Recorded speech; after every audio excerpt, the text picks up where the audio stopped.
लक्ष्य में खो गया, समझो वही सफल हो गया। हेलो फ्रेंड्स, आप सभी का स्वागत है आपके यूट्यूब चैनल लक्ष्य आईएएस एकेडमी पर। आज मैं राकेश सिंह सूर्यवंशी आपके लिए 25 मई 2021 के करंट अफेयर्स के मोस्ट इंपॉर्टेंट क्वेश्चंस इस वीडियो में लेकर के आया हूं। और अगर आप किसी भी एग्जाम की तैयारी कर रहे हो तो ये वीडियो आपके लिए काफ़ी ज़्यादा इंपॉर्टेंट रहने वाली है। फ्रेंड्स, आज की इस वीडियो में करंट अफेयर्स के 25 प्रश्नों के साथ ही साथ daily dose of current affairs में मैं आपको स्ट्रेटेजिक जीके का सेट नंबर 11 सॉल्व करवाऊंगा, जिसमें आपको भारत की झीलों से संबंधित मोस्ट इंपॉर्टेंट क्वेश्चंस देखने को मिलेंगे और साथ ही दो मोस्ट इंपॉर्टेंट कोड भी बताऊंगा, जिससे आपको फैक्ट्स को आसानी से याद रखने में मदद मिलेगी। तो चलिए स्टार्ट करते हैं आज के daily dose of current affairs का क्वेश्चन नंबर 1।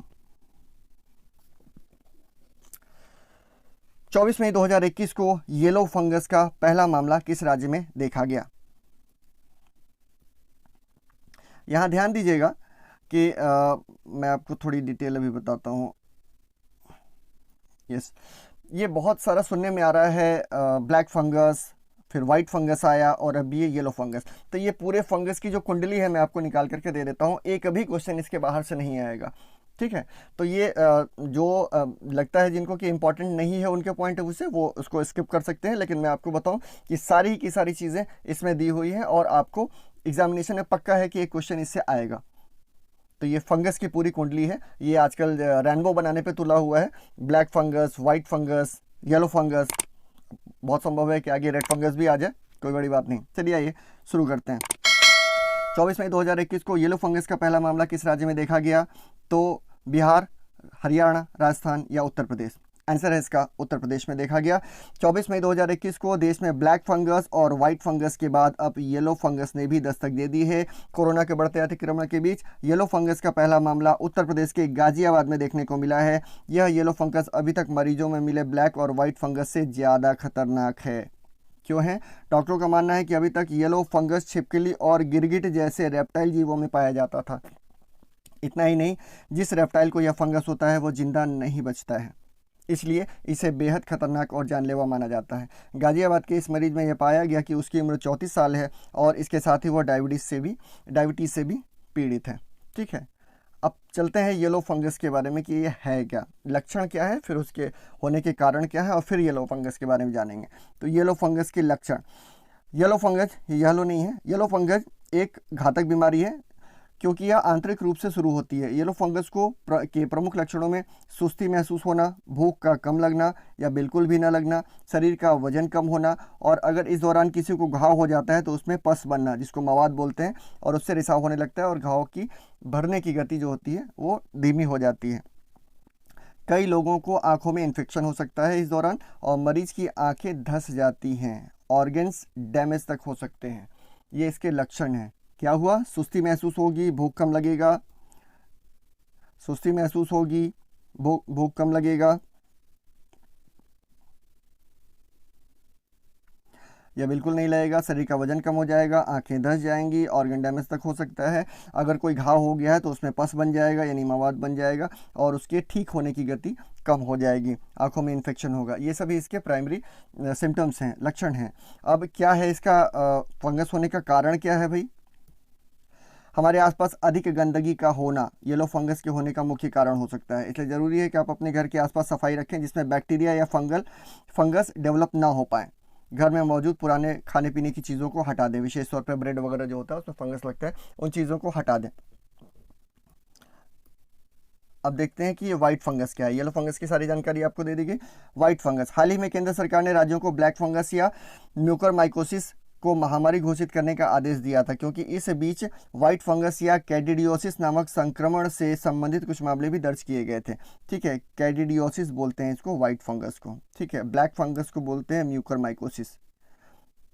ठीक है, ध्यान रखिएगा, ब्लैक फंगस, म्यूकरमाइकोसिस, और इस बीच वाइट फंगस जो होता है उसको बोलते हैं कैडिडियोसिस। ये दो इंपॉर्टेंट चीज़ें हैं, इसको नोट कर लीजिएगा।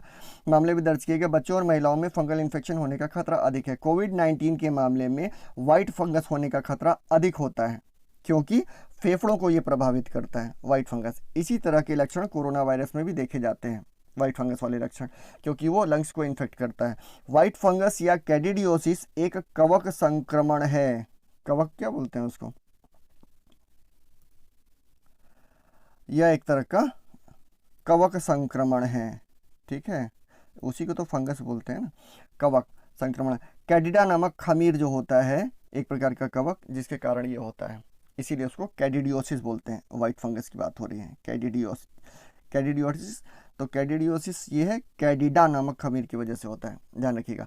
कैडिडा आमतौर पर त्वचा, शरीर के आंतरिक हिस्सों, ध्यान दीजिएगा, शरीर के आंतरिक हिस्सों जैसे मुंह, यानी मुंह के अंदर की बात हो रही है, गला, इंटेस्टाइन, आंत, योनि, वजाइना, पेनिस, ये सारी जो भी हैं इंटरनल वो मौजूद रहता है। हालांकि यदि यह नियंत्रण से बाहर हो जाता है या शरीर में और अधिक आंतरिक हिस्सों में पहुंच जाता है तो कैंडिडा गंभीर संक्रमण का कारण बन सकता है। व्हाइट फंगस की बात हो रही है। यह संक्रमण कम रोग प्रतिरोधक क्षमता, सारा खेल जानते हैं इम्यूनिटी का है।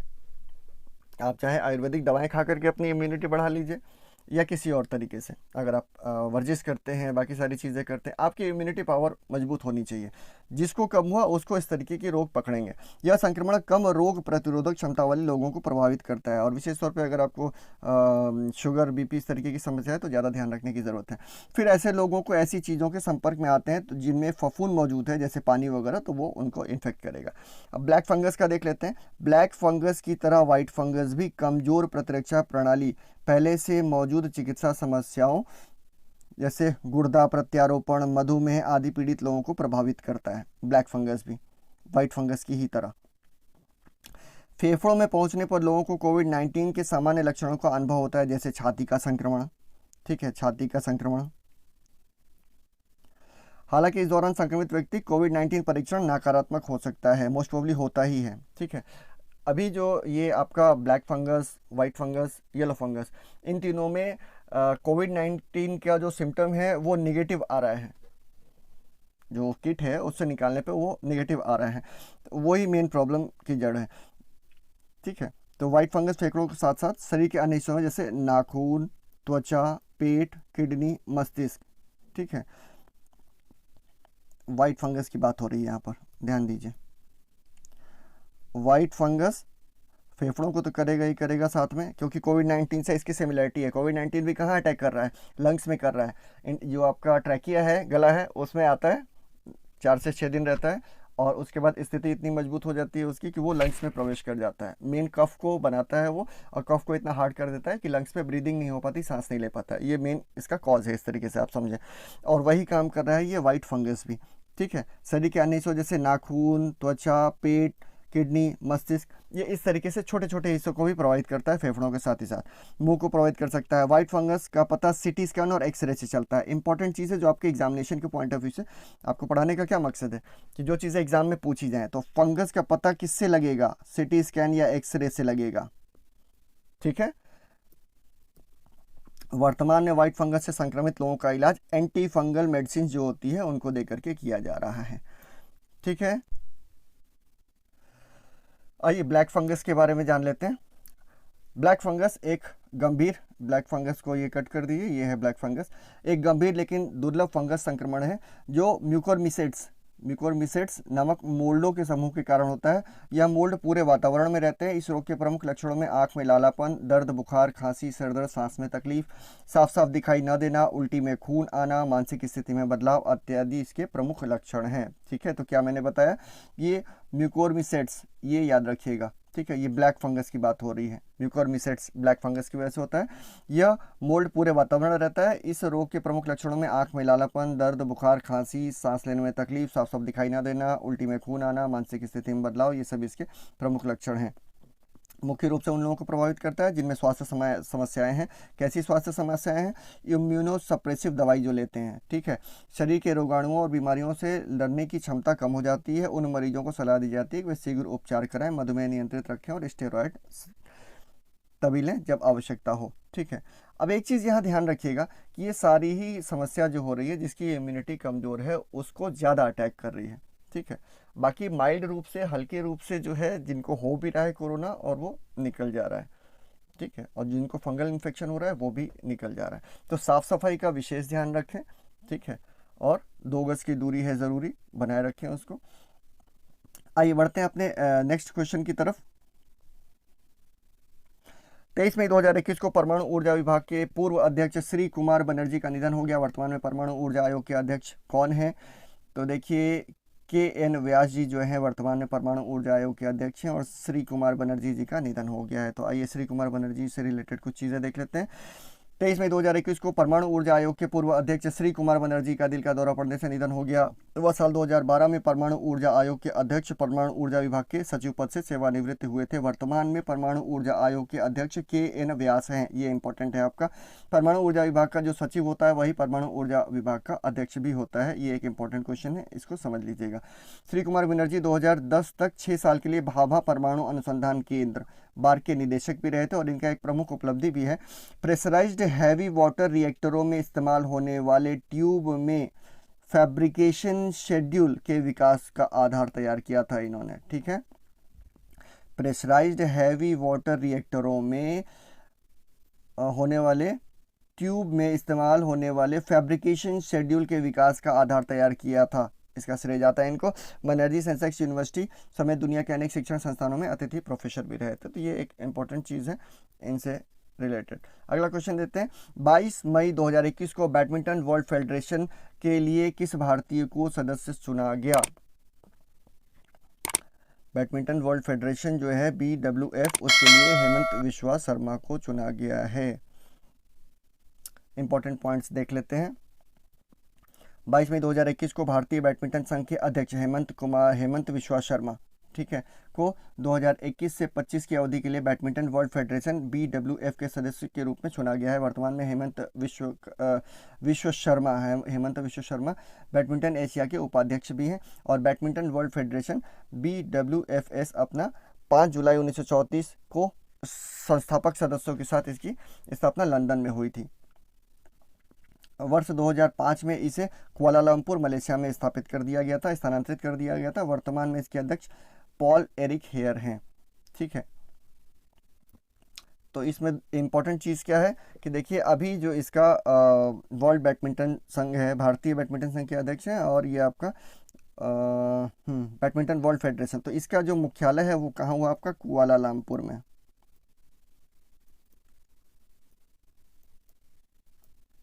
Kuala Lumpur Malaysia. ठीक है, अब इनको बनाया गया है, उसका मतलब सदस्य चुना गया है, तो इसका ये मतलब नहीं है कि उसको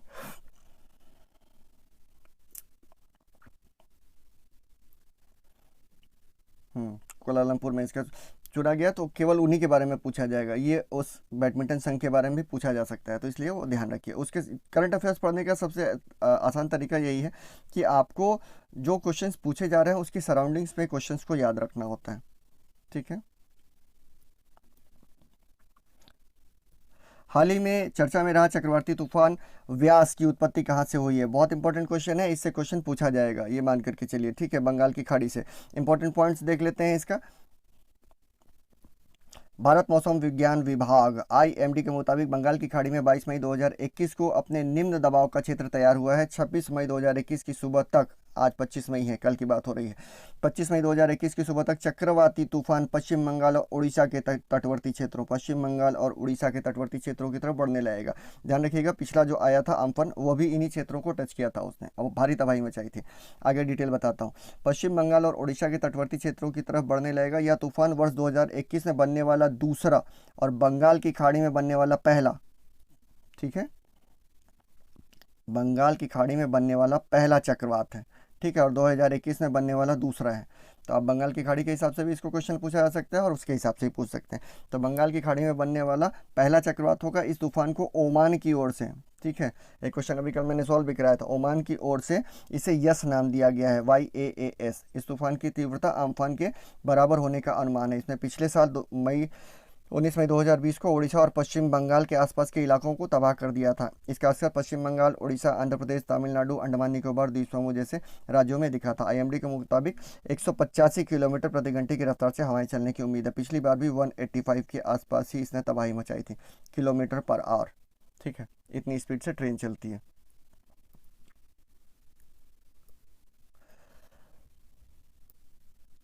23 मई 2021 को एशियन क्रिकेट काउंसिल ने एशिया कप 2021 को स्थगित करते हुए कब कराने की घोषणा की है? ये साल 2023 में कराने की घोषणा की है। आइए देख लेते हैं इससे इंपॉर्टेंट जो पॉइंट है। 23 मई 2021 को एशिया कप 2021 के आयोजन को 2 साल के लिए स्थगित कर दिया गया है। एशियन क्रिकेट काउंसिल ACC ने 23 मई 2021 को इसकी जानकारी दी। ACC के अनुसार एशिया कप 2021 का आयोजन अब 2023 में होगा। ये याद रखिएगा, एशिया कप क्रिकेट 2023 में होगा जो 21 में होना था। 23 मई 2021 को ऑपरेशन समुद्र सेतु 2 के अंतर्गत INS त्रिकंद कतर से राहत सामग्री लेकर मुंबई पहुंचा। INS त्रिकंद का निर्माण किस देश ने किया था? बहुत इंपॉर्टेंट क्वेश्चन है। INS त्रिकंद का निर्माण रूस ने किया था। ठीक है, रूस से ही हमने ये लिया हुआ है। आइए पढ़ लेते हैं INS त्रिकंद के बारे में। INS त्रिकंद मुख्य रूप से ऑर्डर किए गए थे स्टील्थ फ्रिगेट में से अंतिम है। ठीक है, ये 6 किए गए थे, यहाँ नहीं आ पाए हैं। INS त्रिकंद जो 6 स्टील्थ फ्रिगेट ऑर्डर किए गए थे उसमें से अंतिम है ये। नौसेना ने इससे पहले 2003-04 में रूस से 3000 टन के तलवार श्रेणी के स्टील्थ जो है वो लिए थे। इसमें तलवार, त्रिशूल, ताबार ये सब आ चुके हैं और INS त्रिकंद 6वां था इसमें से। ठीक है, ये फ्रिगेट है। एक वीडियो मैंने बनाई थी जिसमें फ्रिगेट और सारी चीज़ों के बारे में डिटेल था कि अंतर क्या क्या होता है। ठीक है, उसको आप देख सकते हैं। अब इंपॉर्टेंट पॉइंट ये INS त्रिकंद का हो गया। अब ये देख लेते हैं कि ऑपरेशन समुद्र सेतु 2 की बात हुई है तो भारतीय नौसेना ने हाल ही में ऑपरेशन समुद्र सेतु 2 लॉन्च किया। ठीक है, किससे संबंधित ये क्वेश्चन पूछा जा सकता है। ऑपरेशन देश की ऑक्सीजन आवश्यकताओं को पूरा करने के में सहायता करेगी। इस ऑपरेशन के तहत तरल ऑक्सीजन भरे क्रायोजेनिक कंटेनरों को ले जाने के लिए युद्धपोत तैनात किए गए हैं। इस ऑपरेशन में 2 जहाज INS तलवार और INS कोलकाता को तैनात किया गया है। ध्यान रखिएगा आप, क्योंकि ऑपरेशन समुद्र सेतु है तो इसको आप डिफेंस से मत समझ लीजिएगा। भारतीय नौसेना ने हाल ही में ऑपरेशन समुद्र सेतु 2 लॉन्च किया है। एक बार फिर से इसको देख लीजिए, इंपॉर्टेंट है इसलिए दोबारा रिपीट कर रहा हूँ। INS तलवार और INS कोलकाता इसमें लगाए गए हैं। मुख्य काम क्या है कि तरल ऑक्सीजन से भरे क्रायोजेनिक कंटेनरों को ले जाने के लिए युद्धपोत तैनात किया गया है। क्यों?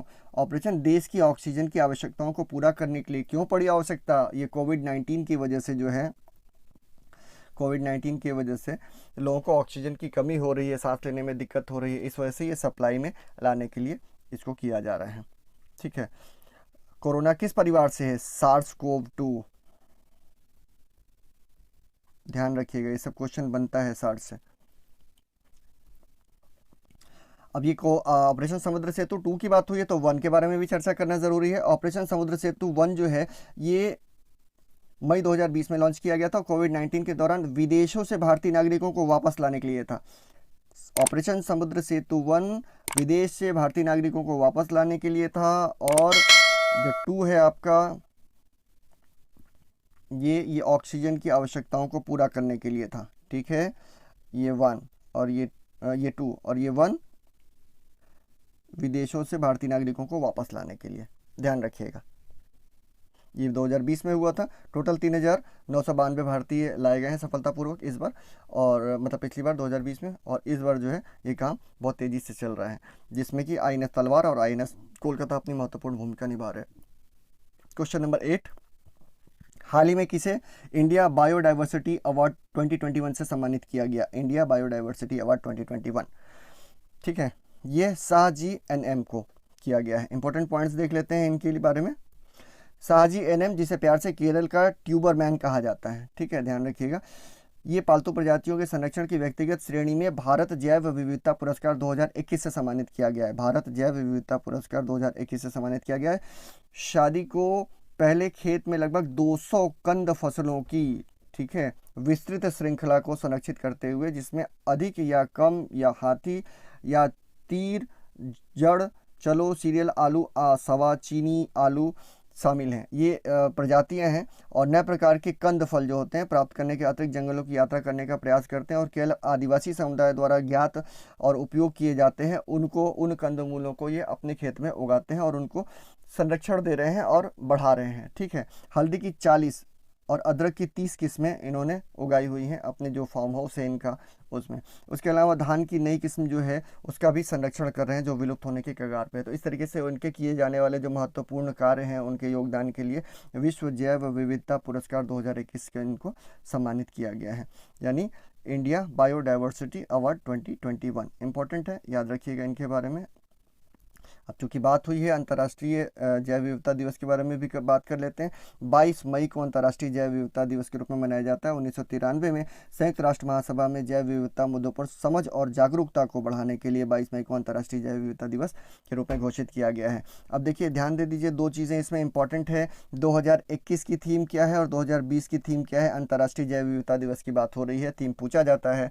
2021 की थीम है हम समाधान का हिस्सा हैं, we are part of the solution, we are part of the solution. ये 2021 का है। और 2020 का क्या था, हमारे समाधान प्रकृति में है, यानी our solutions are in nature. तो ये निरंतरता है। देखिए 2020 में जो किया गया और 2021 में किया गया, इसको ऐसे समझिए, 2020 में हमारे साथ समाधान प्रकृति में है, our solutions are in nature, और अगला जो है हम समाधान का हिस्सा हैं, we are part of the solution. तो इस तरीके से आप देखें तो अब लोगों को प्रकृति की कीमत महसूस हो रही है। ठीक है, नेक्स्ट देखते हैं।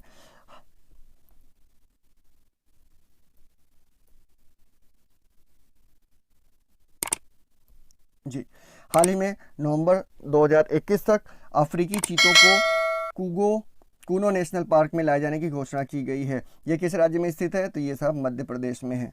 ठीक है, मई 2021 में मध्य प्रदेश के वन मंत्री विजय शाह ने बताया कि दुनिया में सबसे तेज गति से दौड़ने वाला जमीनी जानवर चीता, जिसको 1952 में लुप्तप्राय घोषित कर दिया गया था, ये ध्यान रखिएगा, पता नहीं होगा आपको, 1952 में लुप्तप्राय घोषित कर दिया गया था चीते को। इसे इस साल नवंबर में मध्य प्रदेश के कूनो नेशनल पार्क में लाया जाएगा। देश में आखिरी चित्तीदार चीता वर्ष 1947 में छत्तीसगढ़ में मार दिया गया था और 1952 में इसको विलुप्त घोषित कर दिया गया था। इंपॉर्टेंट चीज़ है। ठीक है, भारतीय वन्य जीव संरक्षण ने कुछ साल पहले चीतों को फिर से भारत लाने की योजना तैयार की। ठीक है, तो पहले कूनो नेशनल पार्क और उसके बाद फिर WII के बारे में देख लेते हैं कि ठीक है, wildlife institute of India WII। अभी देखते हैं Kuno national park. Kuno national park Madhya Pradesh के श्योर जिले में स्थित है। मध्य प्रदेश के चंबल क्षेत्र में 750 वर्ग किलोमीटर क्षेत्र में फैला हुआ है। यह एक संरक्षित क्षेत्र है। यहाँ 4 सिंग वाले मृग, चिंकारा, नीलगाय, चित्तीदार हिरण, जंगली सुअर, ये सभी पाए जाते हैं। ठीक है, 1952 में भारत में चीता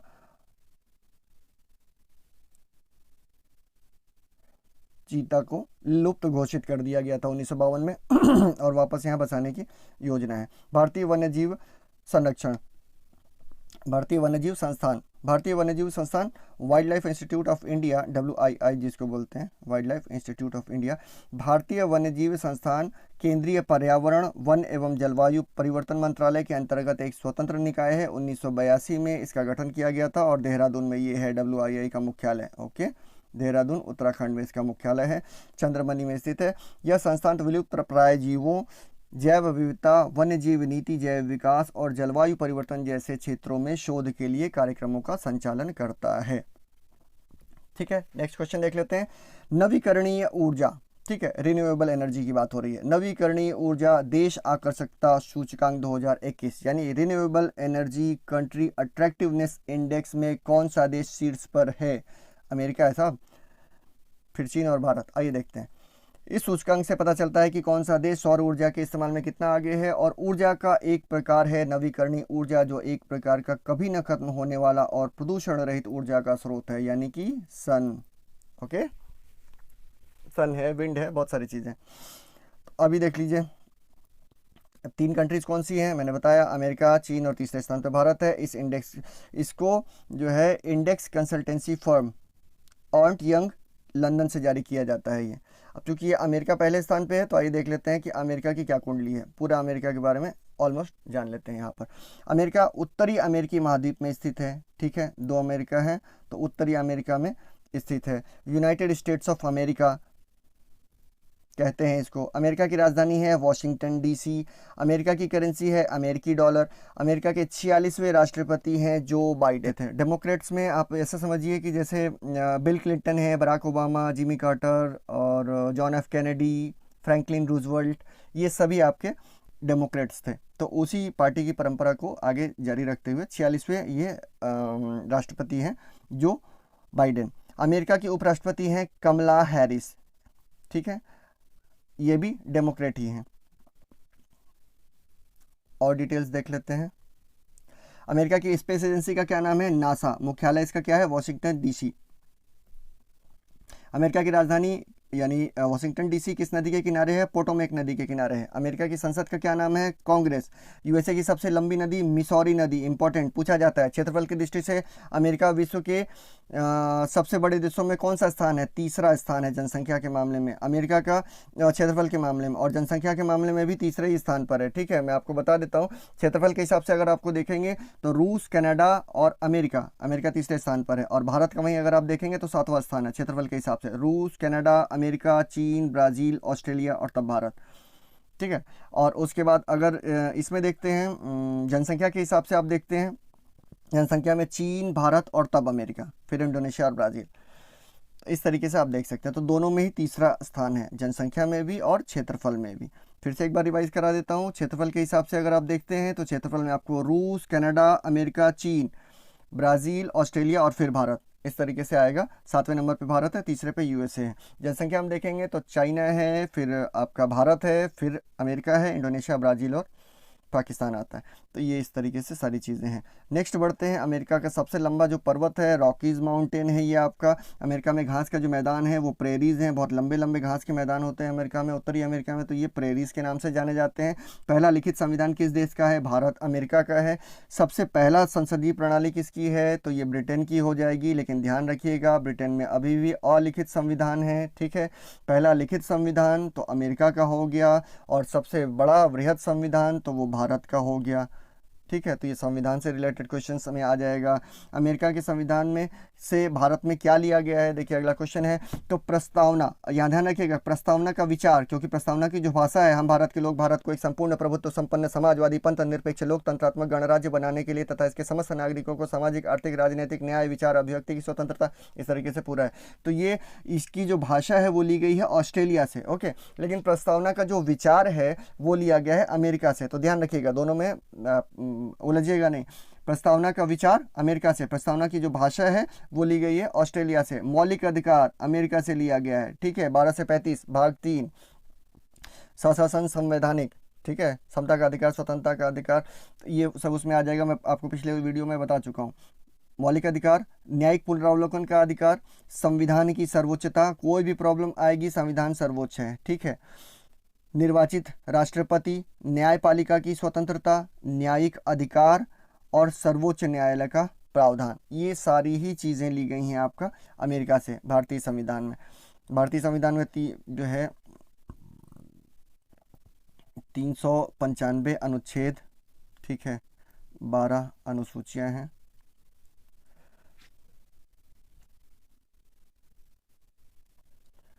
चलिए और क्या गया, प्रस्तावना का विचार ये हो गया। मोना लोआ ज्वालामुखी कहाँ स्थित है? यह हवाई द्वीप अमेरिका में स्थित है। और अमेरिका में कुल प्रांतों की संख्या कितनी है? 51 है। भारत में कितनी है? भारत में टोटल 28 प्रांत हैं और 8 केंद्र शासित प्रदेश हैं। ठीक है, ये ध्यान रखिएगा, चीज़ें थोड़ी चेंज हो गई हैं। तो अमेरिका में कुल 51 प्रांत है। चलिए साहब, ये फर्स्ट सेगमेंट हमारा समाप्त होता है और अब हम आते हैं अपने सेकंड सेगमेंट की तरफ। Daily dose of static GK, जो वन लाइनर क्वेश्चंस होते हैं जिसे डायरेक्ट क्वेश्चंस हिट करते हैं। तो ये ध्यान रखिएगा, यहाँ पर झीलों के बारे में बहुत इंपॉर्टेंट चीज़ें अक्सर लोग भूल जाते हैं, इसको आप स्क्रीनशॉट भी लेकर के अपने पास रख सकते हैं। डल झील जम्मू कश्मीर में है, वुलर झील जम्मू कश्मीर, बेरीनाग झील जम्मू कश्मीर, मानसबल झील जम्मू कश्मीर, नागिन झील जम्मू कश्मीर, शेषनाग जम्मू कश्मीर और अनंतनाग झील जम्मू कश्मीर। जम्मू कश्मीर से इतनी, वैसे और भी हैं लेकिन ये मोस्ट इंपॉर्टेंट है। डल झील, वुलर झील तो बहुत ही पूछा जाता है। ठीक है, उसके अलावा अनंतनाग झील ये भी पूछा जाता है। तो डल, वुलर, बेरीनाग, मानस, नागिन, शेषनाग, अनंतनाग, ये सारे जितने भी आपके नाग वाली झीलें हैं, अनंतनाग, शेषनाग, नागिन, मानस, बेरीनाग, वुलर झील, तो ये नाग वाली झील सारी कहाँ पर आ जाएगी आपकी? ये हो जाएगी यहाँ पर जम्मू कश्मीर में। ओके, चलिए नेक्स्ट जो राजस्थान की झीलें हैं उनके बारे में देख लेते हैं। राजसमंद झील, पिछौला, सांभर बहुत पूछा जाता है, जयसमंद भी बहुत पूछा जाता है, फतेहगढ़, डिडवाना भी बहुत पूछते हैं, और लून करनसर। तो ये सारी ही झीलें यहाँ पर आपकी राजस्थान में हैं। राजसमंद झील हो गई, पिछौला झील, सांभर झील, जयसमंद झील, फतेह सागर झील, डिडवाना झील और लून करनसर झील, जिसमें से राजसमंद, पिछौला, सांभर, जयसमंद और डीडवाना ये बहुत ही पूछे जाते हैं। ठीक है, ये राजस्थान की झीलें हैं। अभी पहला बताया जितने भी नाग वाली झीलें हैं वो सब आपका वहाँ पड़ेंगे, जम्मू कश्मीर में पड़ेंगे। ठीक है, अब देख लेते हैं उत्तराखंड में जो भी हैं इनका में ताल जोड़ा रहेगा, ठीक है। सात ताल, नैनीताल, राकसताल, मालाताल, देवताल, नैकुचिया ताल, खुरपा ताल, तो जितने ताल आ जाएंगे तो ताल तलैया आपकी आ गई उत्तराखंड में, ठीक है, क्लियर है। जितने नाग नागिन हैं किस में आ गए आपके, ये आ जाएंगे जम्मू कश्मीर में।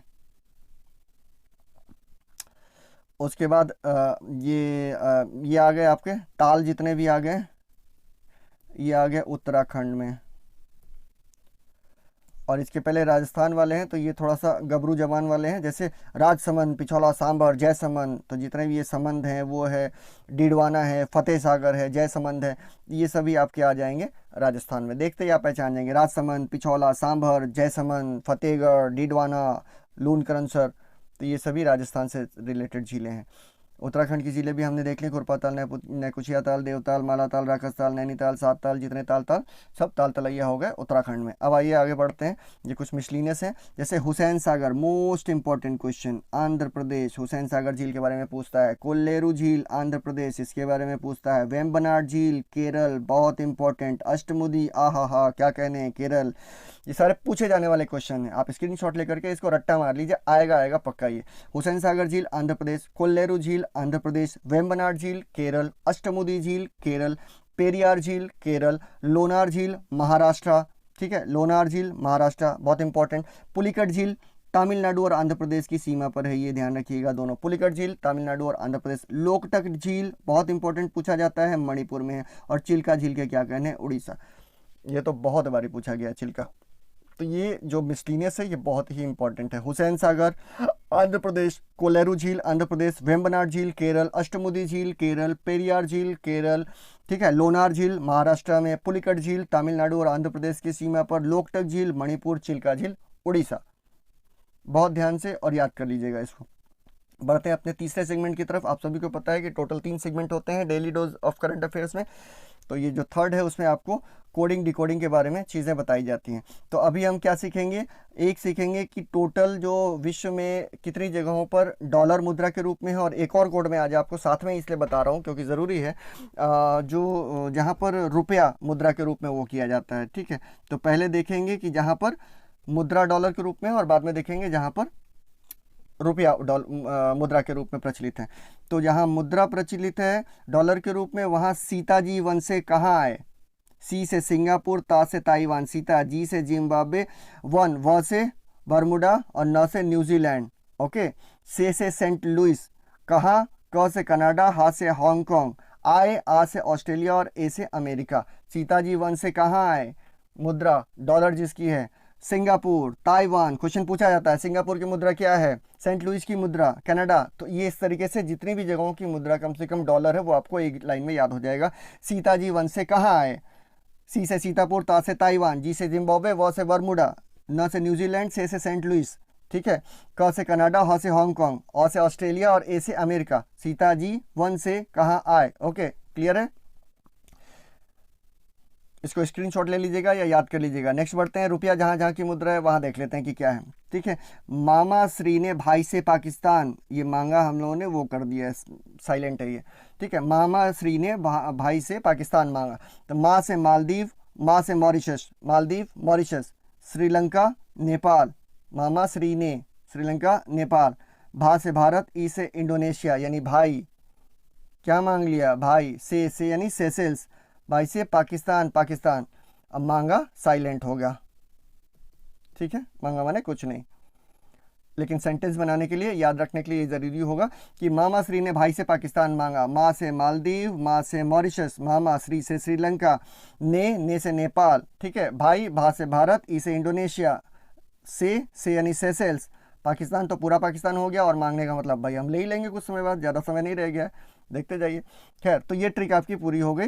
ये हो गया मामा श्री ने भाई से पाकिस्तान मांगा, तो ये जिन देशों में रुपया मुद्रा है वहाँ हो गया। और सीताजी वन से कहाँ आए, तो सीताजी वन से डॉलर लेकर के आए। तो ये हो गया आपका कंप्लीट। तो आप लोगों से विनम्र अनुरोध है कि अगर चीज़ें आपको समझ में आ रही हो, ठीक है, daily dose of current affairs by Rakesh Singh Suryavanshi, आप चैनल को लाइक करिए, सब्सक्राइब करिए, शेयर करिए। आगे इस तरीके की सारी ही चीज़ें आपको प्रोवाइड करूँगा।